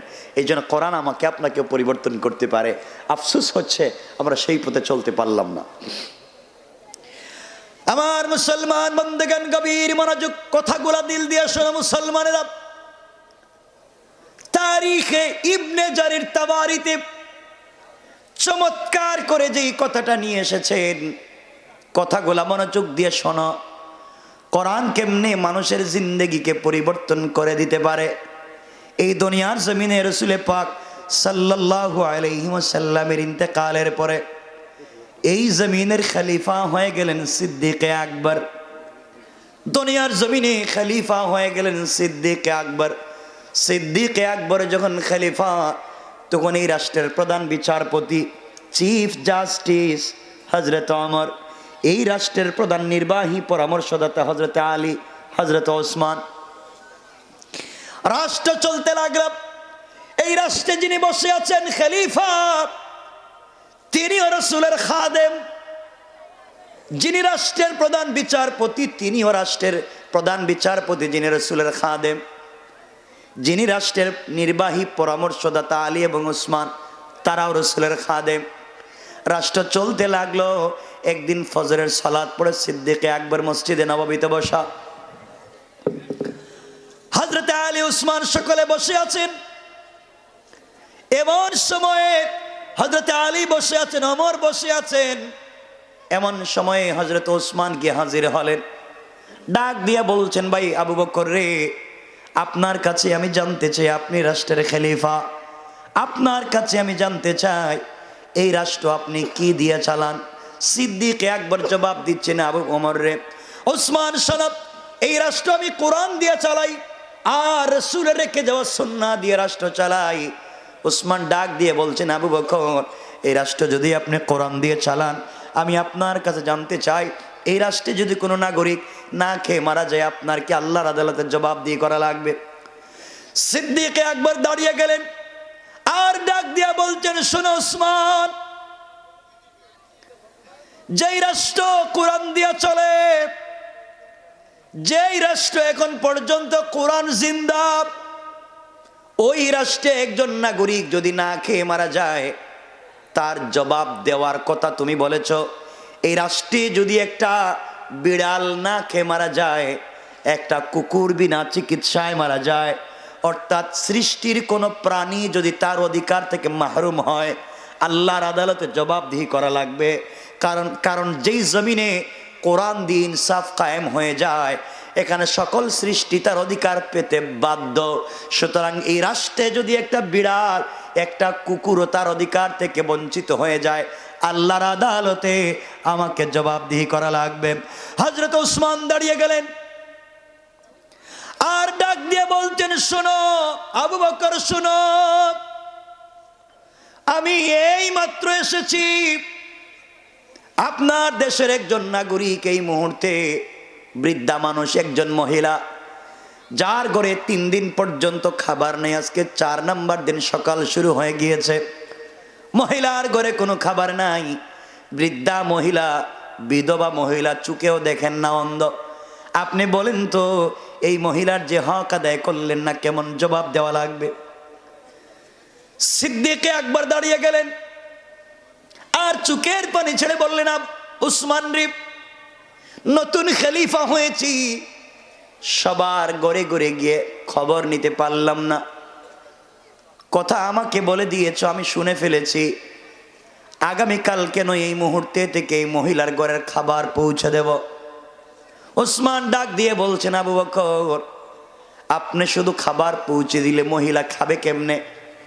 তিনি তো চোখে দেখেন না, বৃদ্ধা মহিলা, অন্ধ, বিধবা, তার কোনো সন্তান নাই। কে মহিলার ঘরে রান্না করে দিবে?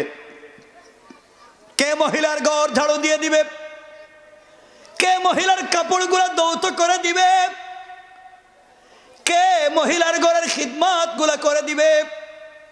সিদ্দিক আকবর বলছেন, ওসমান, এই মুহূর্তে আমার কাছে কোনো কর্মচারী নাই, আর বিনা পয়সায়, বিনা পারিশ্রমিকে, বিনা বেতনে এই মুহূর্তে কেউ তো কর্মচারী যেতে হতে চাইবে না।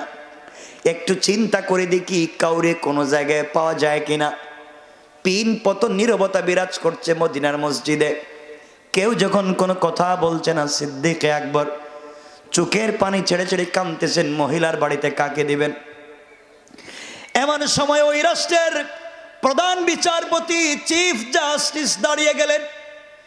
এই রাষ্ট্রের প্রধান বিচারপতি হযরত ওমর দাঁড়িয়ে গেলেন আর ডাক দিয়ে বলছেন, খলিফাতুল মুসলিমিন আমিরুল মুমিনিন হযরতে আবু বকর সিদ্দিক, আপনি ওই মহিলার বাড়িতে এই মুহূর্তে কর্মচারী খুঁজে পাচ্ছেন না।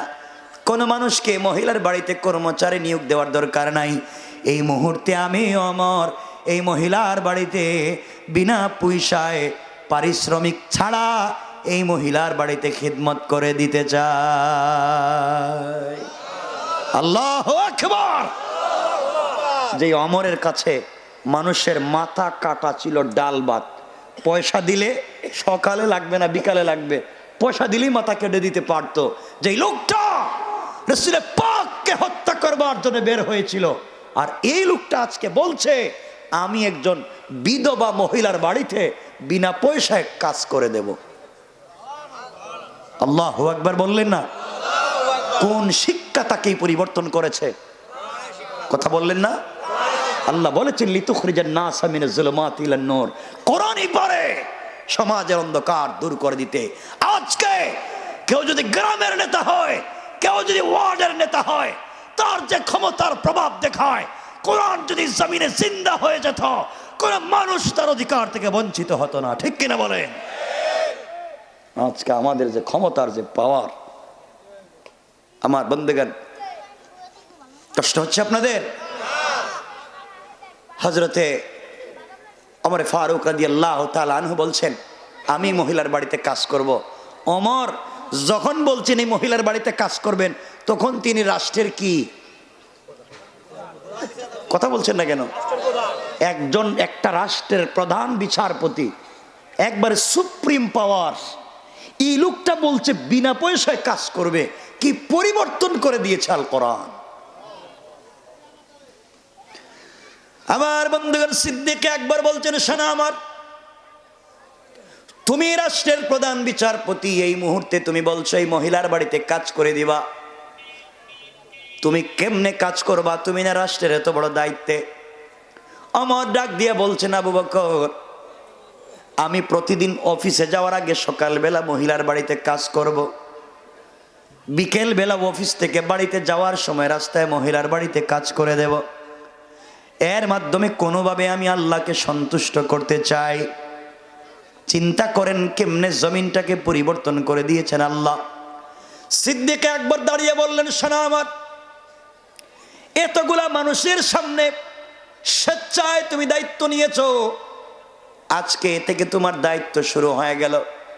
ঠিক মতো যদি আদায় করতে না পারো, আমার আদালতে 1 সপ্তাহের ভিতরে তোমাকে জবাবদিহি করা লাগবে। আর ইন্তেকাল করলে আল্লাহর আদালতে তোমার বিরুদ্ধে রাসূল পাকের সামনে আমি নালিশ করব। দায়িত্ব নিলে আদায় করা লাগবে। আমার বন্ধুগণ, হযরত ওমর ফারুক রাদিয়াল্লাহু তাআলা আনহু পরের দিন সকালবেলা ফজরের সালাত পড়ে নিজের ঘরে নাস্তা সেরে আস্তে আস্তে মহিলার বাড়ির দিকে যেতে লাগলেন। মহিলার বাড়ির দরজার সামনে গিয়ে দাঁড়িয়ে গেলেন আর সালাম দিয়া ডাক দিয়া বলছেন আম্মা জান, আমি জানতে চাই মা, আমি আপনার বাড়ির নির্ধারিত খাদেম, বলেন না কি করে দেওয়া লাগবে, কি কাজ করে দেব। মহিলা ডাক দিয়ে বলছেন যুবক রে, কে তোমাকে চিনলাম না বাবা, তুমি এসেছো আমার বাড়িতে কাজ করে দিবা। তুমি আসার প্রায় 3 ঘন্টা আগে আর একজন যুবক এসে আমার ঘরের সবগুলা কাজ করে দিয়ে চলে গিয়েছে। আল্লাহু আকবার। আমার চিন্তায় পড়ে গেলেন, দায়িত্ব আমার, আর দায়িত্বটা আদায় করে যায় কে? কিন্তু মহা বিপদে আমি। হযরত ওমর চিন্তায় পড়ে গেলেন। দ্বিতীয় দিন সিদ্ধান্ত নিয়েছেন ফজরের সালাত পড়ে নাস্তার আগে পৌঁছে যাবেন। দ্বিতীয় দিন ফজরের সালাত পড়ে নাস্তা করলেন না, আস্তে আস্তে করে মহিলার বাড়ির দরজায় পৌঁছে গেলেন। সালাম দিয়ে জিজ্ঞাসা করলেন, আম্মা জান আমি জানতে চাই, বলেন না কি করে দেওয়া লাগবে আপনার, আমি আপনার বাড়ি নির্ধারিত খাদেম। মহিলা ডাক দিয়ে বলছে, বাবা রে আজও আসতে দেরি করে ফেলেছ বাবা, তুমি আজও আসার প্রায় 2 ঘন্টা আগে আরেকজন যুবক এসে সবগুলা কাজ করে দিয়া আমাকে নিজের হাতে খাইয়ে দিয়া আমার কাপড়গুলা ধৌত করে আমার ঘরটাকে মুছে দিয়ে চলে গিয়েছে। আল্লাহু আকবার। ওমরে তো আস্তে আস্তে, ওমর কি নরম না গরম? তো আস্তে বললেন। যেই বেচারার নাম শুনলে শয়তানের রাস্তা চেঞ্জ করে যায়। হ্যাঁ, 7-800 মাইল দূরে কেউ যুদ্ধ করলে মদিনার থেকে খবর পায়, রাত্রে কে কি স্বপ্নে দেখে সকালে ওমর বলতে পারে আল্লাহু আকবার। এই ওমর জিন্দেগি নিয়ে কথা বললো তো 3-4 ঘন্টা শেষ হবে না। এই ওমর গরম মিজাজ, 2 দিন হলো দায়িত্ব আদায় করতে পারতেছেন না, আস্তে আস্তে মিজাজ গরম। চিন্তা করলেন আগামীকালকে ফজরের নামাজের আগে যাব, তাহাজ্জুদের সালাত পড়ে আগে যাব। হযরত আমার 3য় দিন তাহাজ্জুদের সালাত পড়ে আস্তে আস্তে করে মহিলার বাড়িতে পৌঁছে গেলেন। দরজায় নক করে বলছেন, আম্মা জান আমি আপনার বাড়ির নির্ধারিত খাদেম, রাষ্ট্রের পক্ষ থেকে করা নির্ধারিত খাদেম, বলেন না কি করে দেওয়া লাগবে। মহিলা এবার ডাক দিয়ে বলছে, যুবক রে 3 দিন তুমি আসলা বাবা, আজও আসতে দেরি করেছো, তুমি আসার প্রায় 1 ঘন্টা আগে আরেকজন যুবক এসে সবগুলা কাজ করে দিয়া 2টা হাত উপর দিকে উঠাইয়া ভিড় করে কি যেন বলছে, আমার চোখের পানি মুছে দিয়া তার জন্য আমার কাছ থেকে দোয়া নিয়ে চলে গিয়েছে। আল্লাহু আকবার। আমার অফিসে গেলেন আর চিন্তা করলেন ঘটনা কি, 3 দিন হয়ে গেল কাজ করতে পারি না আমি, আমার কাজ কে করে দিয়ে যায়। অফিস করে সিদ্ধান্ত নিলেন, বাড়িতে গিয়েই নাঙ্গা তরবারি কুশমুক্ত করলেন, তরবারি হাতে নিলেন, যুদ্ধের পোশাক পরলেন আর সিদ্ধান্ত নিলেন, আর যাই হোক আজকে আরো আগে যাব, তাহাজ্জুদেরও আগে যাব, আর যারে পাবো শরীর থেকে মাথা আলাদা করে দিন। ওমর তো, আপনাদের কি খারাপ লাগতেছে? আপনাদের আওয়াজে তো আমার কষ্ট হচ্ছে, আর এখানকার চিল্লানি মনে হইতেছে এটা জান্নাত এটা জাহান্নামের টুকরা। আমি এই বিপদে আছি আর কি, এখানে আরেক ওয়াজ চলতেছে, এজন্য আমি রেখে দিচ্ছি। আরে শোনেন না, আপনাদের মিজাজের সাথে তো আমার যাওয়া লাগবে বাবা। শোনেন, আমার দিকে তাকান, কষ্ট হচ্ছে? একটু হাত তুলে দেখান কার কার কষ্ট হয়।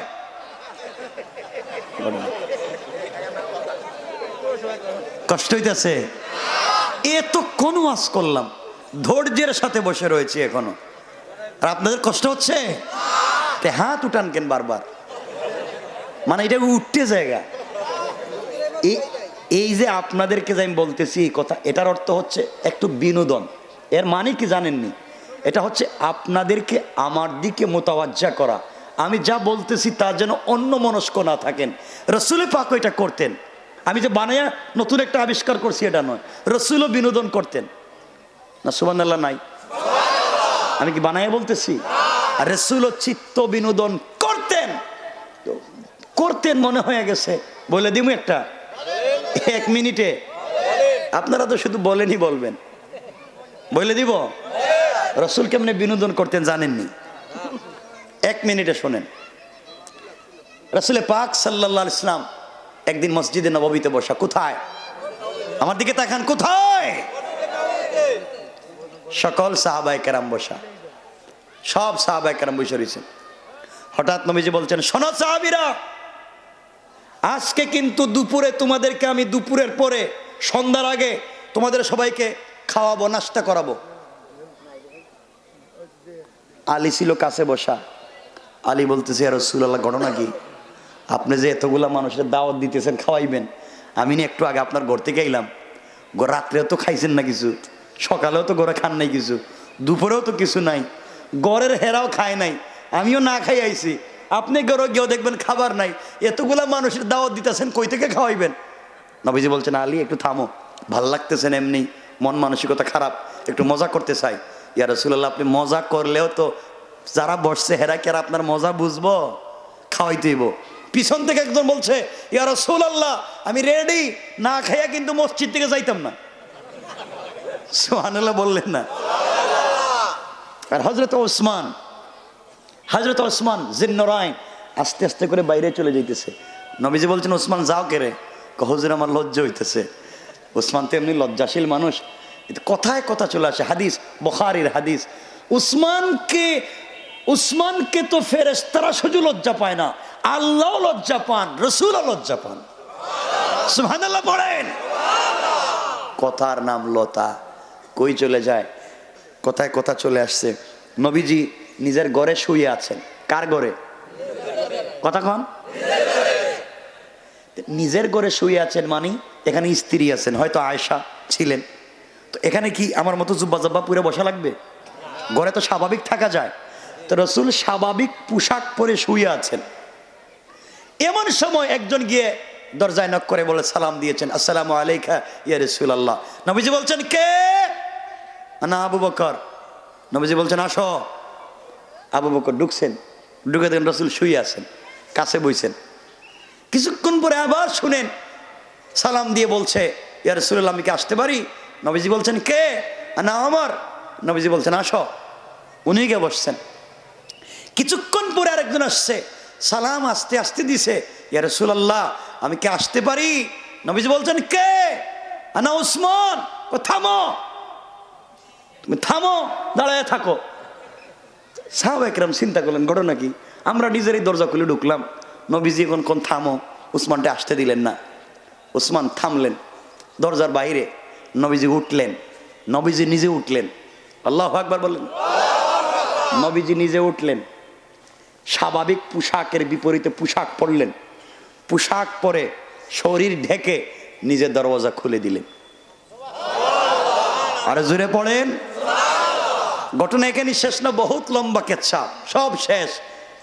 হযরত ওমর আবু বকর একদিন সময় করে রাসূলকে এসে বলতেছেন, ইয়া রাসূলুল্লাহ, আমাদের কিছু জানার আছে আপনার কাছ থেকে। নবীজি বলেন, আপনারা আমার শ্বশুর, জানতেই পারেন। ওই দিন যে আমরা গেলাম, আমরা তো আপনার শ্বশুর, আপনি শুয়ে শুয়ে বলেন আসেন, আর ওসমান আপনার জামাই, হেরে আপনি দরজা খুলে দিলেন। নবীজি বললেন, শোনো, আমি যে পোশাকে ছিলাম এটা স্বাভাবিক পোশাক, কিন্তু উসমানকে তো ফেরেশতারাও লজ্জা পায়, আল্লাহও লজ্জা পায়, আমারও লজ্জা লাগে উসমান আমাকে এভাবে দেখুক। আল্লাহু আকবার। আমার দুইটা মেয়ের জামাই, আমার যদি আরেকটা মেয়ে থাকতো আমি উসমানের কাছে বিয়ে দিতাম।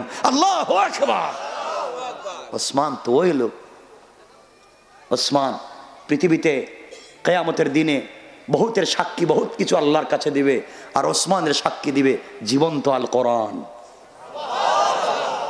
তো কথায় কথা চলে এসছে, দিকে আর গেলাম না, কষ্ট দিচ্ছি না, কষ্ট দিতেছি না, লম্বা তো হয়ে যাইতেছে গা, শোনেন না। তো বলতেছিলাম, রাসূল বলছেন সবাইরে দাওয়াত খাওয়াইবেন, মনে আছে নি আপনাদের? নবীজি বলুন, আমার মন মানসিকতা খারাপ, এমনি খাবার টাবার নাই, আজকে সবাইরে খাওয়ামো বলছি। আলী বলছে, দেখ মনে কোত্থেকে খাওয়ান, ঘরের এদেরও খাবার নাই, আর আপনি এতগুলো মানুষের দাওয়াত দিতেছেন, খাওয়াইবেন। দেখুন একটু পরেই তো খাওয়ামো। রাসূল বৈশা রইছেন, অনেকক্ষণ চলে গেছে, কোনো খাবার নাই। তো একজন সাহাবী দাঁড়িয়ে বলছেন, ইয়া রাসূলুল্লাহ, ঘটনা কি? খাবারের টাইম তো চলে যায়, খাওয়াইবেন কোন সময়? নবীজি বলছেন, খাওয়াইবো তো কইছি। সাহাবায়ে কেরাম বলছেন, ঘটনা কি? হঠাৎ নবীজি দাঁড়িয়ে বলছেন, শোনো সাহাবায়ে কেরাম, আমি তোমাদেরকে খাওয়াবো, এর আগে তোমাদের ব্যাগে পকেটে যার কাছে যা আছে, খেজুর, খুরমা, মানে জব, রুটি মুটি যা আছে তোমাদের কাছে, ওগুলো আমার সামনে দাও। সাহাবায়ে কেরামের কারো কাছে রুটি আছে, কারো কাছে জবের রুটি, কারো কাছে খেজুর, কারো কাছে খুরমা, ব্যাগে ছিল না, সব রাসূলের সামনে হাজির। নবীজি বললেন, এগুলো তো তোমাদের পক্ষ থেকে আমার সামনে দিছ, আমি কি কিনে নিতাম না কেমনে দিছ? ইয়া রাসূলুল্লাহ, এগুলো আপনারে হাদিয়া দিলাম। কি? সবাই বলেন। নবীজি বলছেন, তোমরা যেহেতু আমার হাদিয়া দিছ, এখন এই জিনিসগুলোর মালিক আমি, এগুলোই তোমাদেরকে এখন খাওয়াবো আমি। সুবহানাল্লাহ বললেন না? তোমাদের জিনিস তোমাদেরকে খাওয়াবো, তবে খাওয়াবো আমি। সাহাবায়ে কেরাম আলী চিন্তা করছে, বুদ্ধি দেখছেন নি মানুষের, পাবলিকের জিনিস পাবলিকই খাওয়ায়, আবার নিজেরটা নিজে খাওয়ায়। নবী বলছেন, রেডি হও। আলী কোথায়? এখন আপনারা চিন্তা করবেন, আলী তো কাছেই বসে কথা বলতেছে, ঠিক না? নবীজি তো চিৎকার দিয়ে বললেন কেন, আলী কোথায়? প্রশ্ন জাগে না? আপনাদের না জাগলে আমার জাগে যে নবী তো জোরে কথা বলেন না, আলী তো কাছে ছিল, তো জোরে বললেন কেন আলী কই? এর অর্থ দুইটা। এর অর্থ কয়টা? দুইটা। একটা হলো আলী ছিলেন খাটো, বেটে, বাইটিয়া। আপনারা কি কন? বাটি, বাডো, শর্ট, একটা কইলে হইছে। তো আলী ছিলেন খাটো। তো আলী যদি মজলিসের কোথাও বৈশা তাকে দেখা যায় না, এই জন্য রসুল জুড়ে বলছেন আলী কই? আলী বলছে আমি তো কাছেই আছি। সুবহানাল্লাহ বললেন না? এখানেও গল্প আছে। এটা কয়টা হাদিস কমে ভাবে আমি রেখে দিবেন, আমার কষ্ট হয় না। জনগণ বৈশা থাকলে কি হইব? এরা তো বৈশা রয়েছে।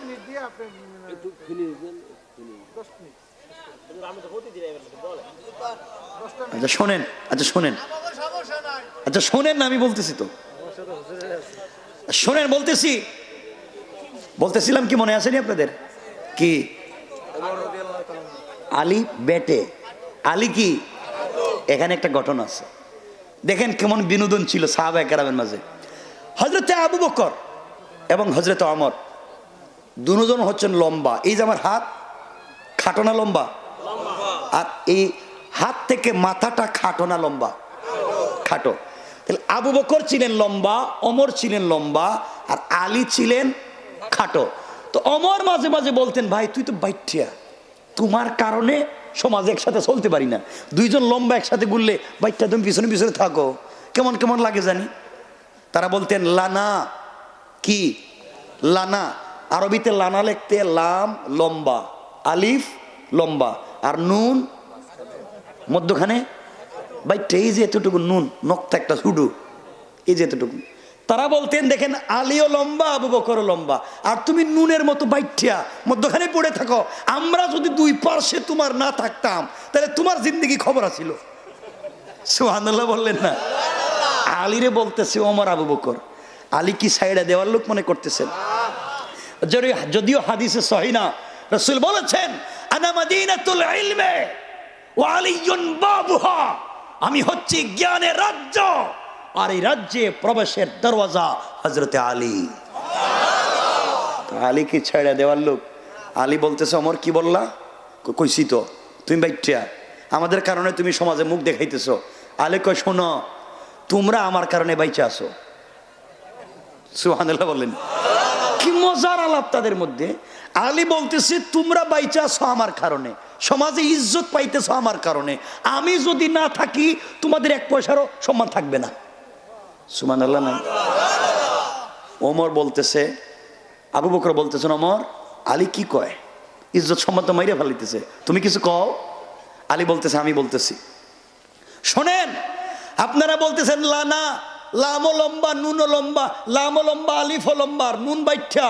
শোনেন, লাউ কানা নুন বাইনাল আলিফে ওয়াল লাম, যদি আলিফের লামের মাঝখানে আমি হযরত আলীকে কষ্ট পাচ্ছেন, ডাক দিলেন, খাবার খেতে বসেছেন, নবীজি সবাইরে বসাইছেন, আলীরে ডান পার্শ্বে আবু বকর, ওমর, আবু বকর, ওসমান, আলী সবাই বসছেন। সাহাবায়ে কেরামকে রাসূল নিজের হাতে খেজুর দিচ্ছেন আর বলতেছেন আজকে আমি খেজুর দিচ্ছি ঠিকই, কিন্তু খাইতে খাইতে তোমরা গল্প করবা, আমিও গল্প করব। কে কি স্বপ্নে দেখছো আমারে বলতে হইব, আমিও কি স্বপ্নে দেখছি তোমরারে বলবো, আজকে সব আমরা শুনবো। সুবহানাল্লাহ বললেন না? মানে গল্পের একটা আসর বসাইছেন রাসূল। সবাইরে খেজুর বন্টন করে দিয়েছেন, নিজেও খেজুর বন্টন করে বসছেন খাইতে। সকল সাহাবায়ে কেরামকে বলছেন খাও। সবাই খেজুর খাওয়া শুরু করছেন, যার যার মতো করে গল্প বলতেছেন, কেউ কোন স্বপ্ন দেখছেন এটা বলতেছেন। রাসূল হঠাৎ খাবার বন্ধ করে দাঁড়ায় গেছেন। কি করছেন?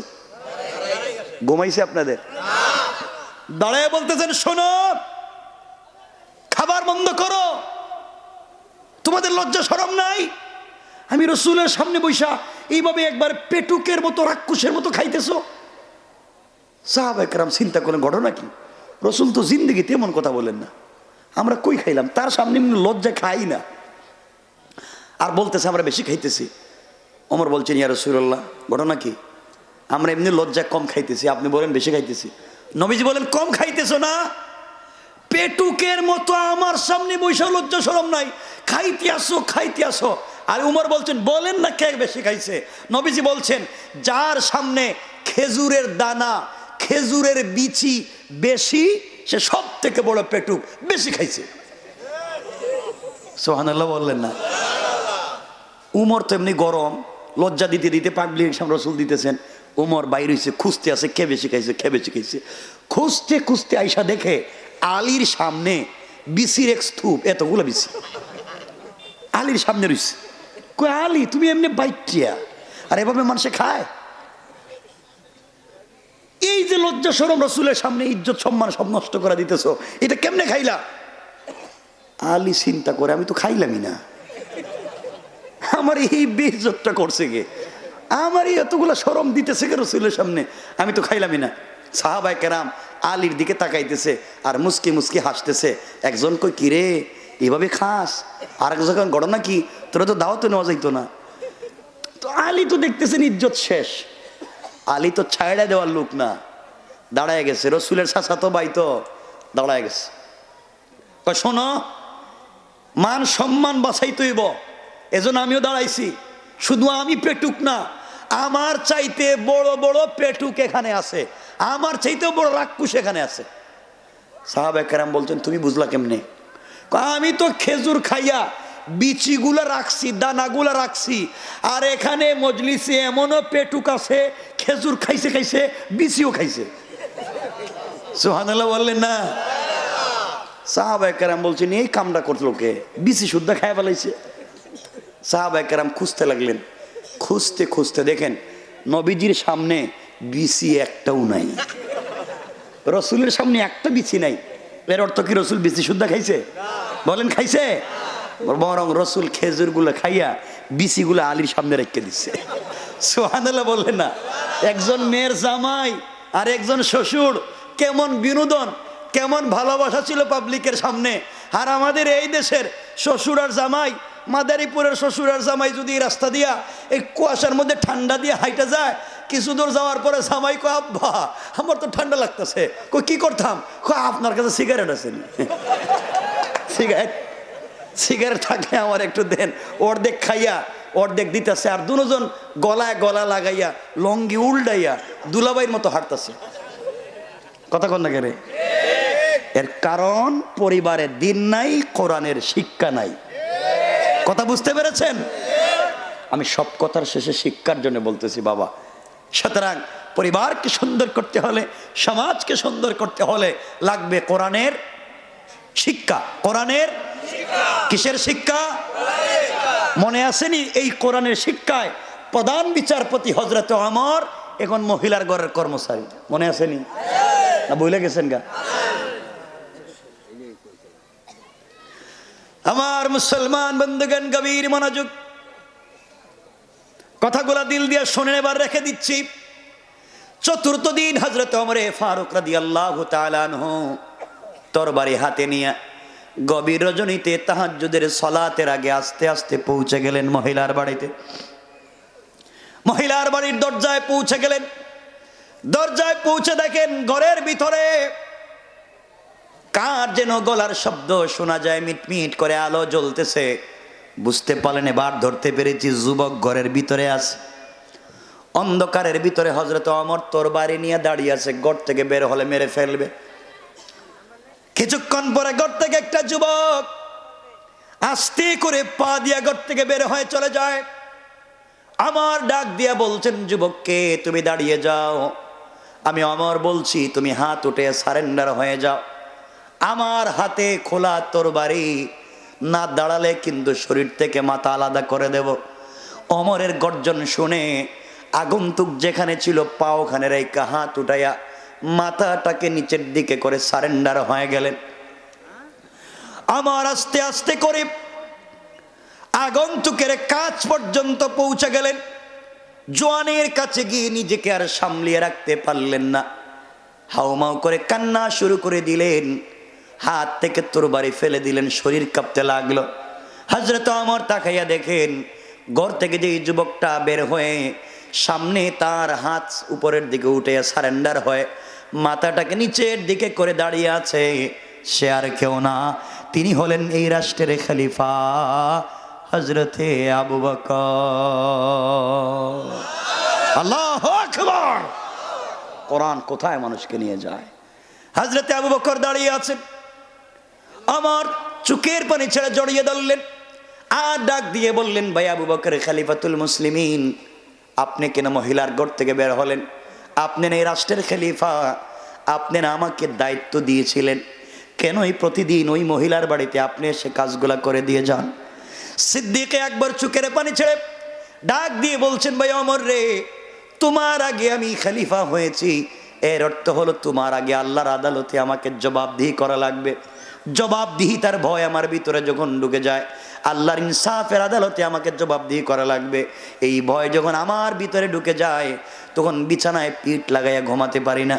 তুমি মহিলার বাড়িতে কাজ করলা কিনা, এই মহিলা কষ্ট পাচ্ছে কিনা, আল্লাহর আদালতে আমাকে জবাবদিহি করা লাগবে। এই জন্যে সারাদিন রাষ্ট্রের কাজ করবার পরে যখন বাসায় যাই, মহিলার কথা মনে পড়ে যায়, আমি রাষ্ট্রের খলিফা হতে পারি, আমি এসে মহিলার বাড়ির সবগুলা কাজ নিজের হাতে করে দিতে চাই। আর আল্লাহর কাছে বলতে চাই, আল্লাহ, এইভাবে যদি কার হক নষ্ট করে থাকি, কিয়ামতের দিন তুমি আমাকে বিপদগ্রস্ত করো না। হযরত ওমর ডাক দিয়ে বলছেন, আবু বকর, বুঝতে পেরেছি আপনার ভিতরে জবাবদিহিতার ভয়, এই জন্য এই কাজগুলা করে দিয়ে যান, কিন্তু আমি জানতে চাই আপনার পায়ে জুতা নাই কেন? জুতা ছাড়া আপনি মহিলার বাড়িতে কেন আসলেন কাজ করতে? সিদ্দিক আকবর সোজা জবাব দিলেন, ওমর রে, আমি রাষ্ট্রের খলিফা হতে পারি, কিন্তু চামড়ার জুতা পরবার মতো পয়সা আমার নাই। আমি তো খড়মের জুতা পরি, কাঠের জুতা পরি, আর কাঠের জুতা যখন মদিনার পাথরের জমিতে আমি হাঁটবো, খটখট করে আওয়াজ হবে, এতে যারা ঘুমিয়ে গিয়েছে তাদের কষ্ট হবে, যারা অসুস্থ তাদের কষ্ট হবে, যারা ইবাদতে আছে তাদের ইবাদতে ব্যাঘাত ঘটবে। এই জন্যে আমি আবু বকর পায়ে জুতা স্যান্ডেল দেই না। কোরআন মানুষকে কেমনে পরিবর্তন করতে পারে, জবাবদিহিতার ভয় ঢুকে গিয়েছে। একজন রাষ্ট্রপ্রধানের পরবার মতো জুতা নাই, আর আমরা যদি সাধারণ কোনো একজন দায়িত্বশীল নেতা হতে পারি, তাহলে চুরি সামারি করে সব পয়সা বিদেশে পাঠাইয়া দে, ঠিক কিনা বলেন? সুতরাং সমাজকে যদি পরিবর্তন করতে হয়, সমাজকে যদি সুন্দর করতে হয়, আল্লাহ তাআলা আমার তেলাওয়াতকৃত আলোচ্য আয়াতে বলছেন, কিতাবুন আনজালনাহু ইলাইকা লিতুখরিজান নাসা মিনাজ যুলুমাতি ইলান নূর। পয়গম্বরে আরবি, আপনার কাছে আমি যে কিতাব দিয়েছি, এটা এমন একটা কিতাব, এটা ম্যাগনেটিক লাইট। সমাজের যেই জায়গায় দুর্নীতি, যেই জায়গায় অন্ধকার দেখবেন, অন্ধকারাচ্ছন্ন সমাজে কোরআন নামক লাইট যদি আপনি লাগিয়ে দিতে পারেন, অন্ধকার থাকবে না, গোটা জমিনকে আলোকিত করে দেবেন কে?